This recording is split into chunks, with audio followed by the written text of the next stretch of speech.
So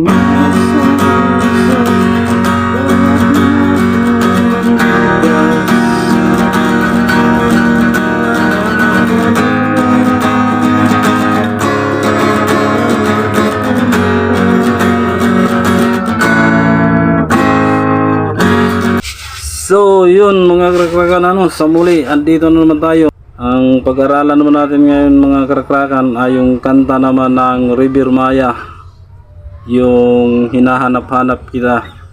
So yun, magandang kanta mga karakrakan. Yung chords niya ay G,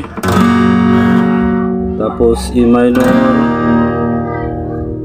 tapos E minor, D,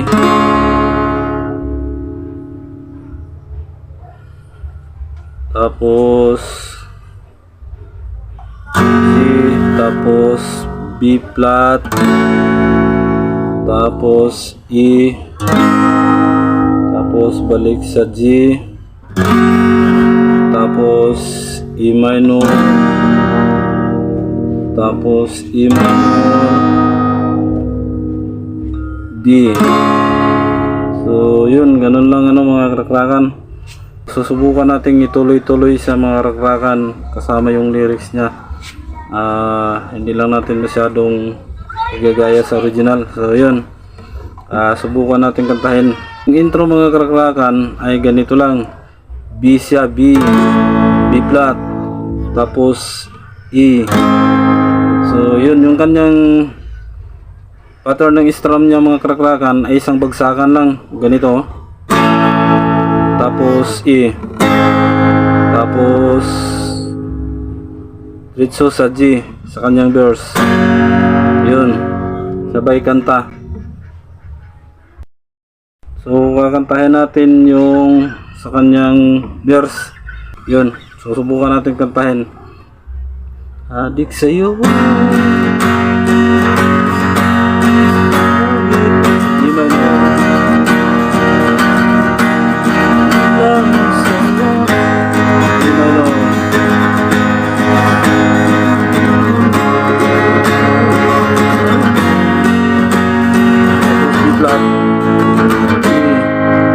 tungkol sa'yo,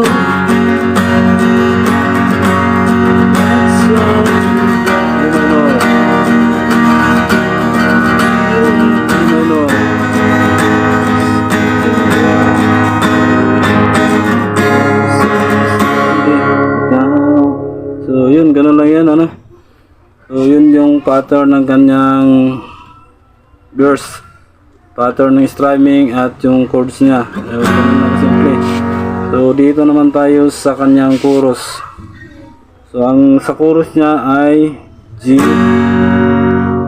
tapos E minor, E minor, D, tapos G, B flat, E, balik sa G. Bukan natin kantahin na tuloy-tuloy yung chords niya So sa division,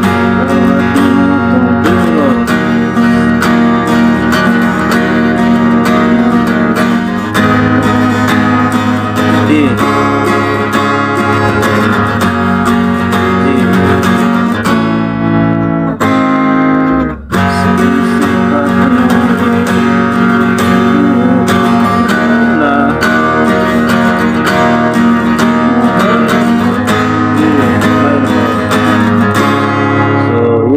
yun lang mga karakrakan. Yung kanyang pattern ng strumming niya ay ganun pa rin, down down, up down, up down.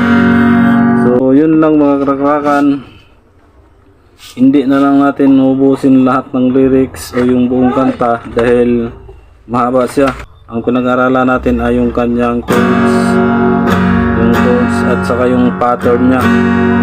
So para sa mga baguhan, para matuto dahil buong kanta hindi na lang natin bibigkasin lahat ng lyrics doon dahil yun ay pare-parehas lang ang tono, pare-parehas lang halos ang chords, tapos yung pattern ng kanyang strum.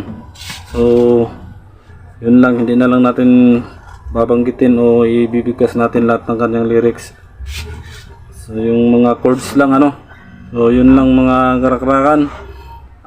Maraming salamat at subscribe naman sa aking channel, Mulas Vlog. So yun lang, maraming salamat.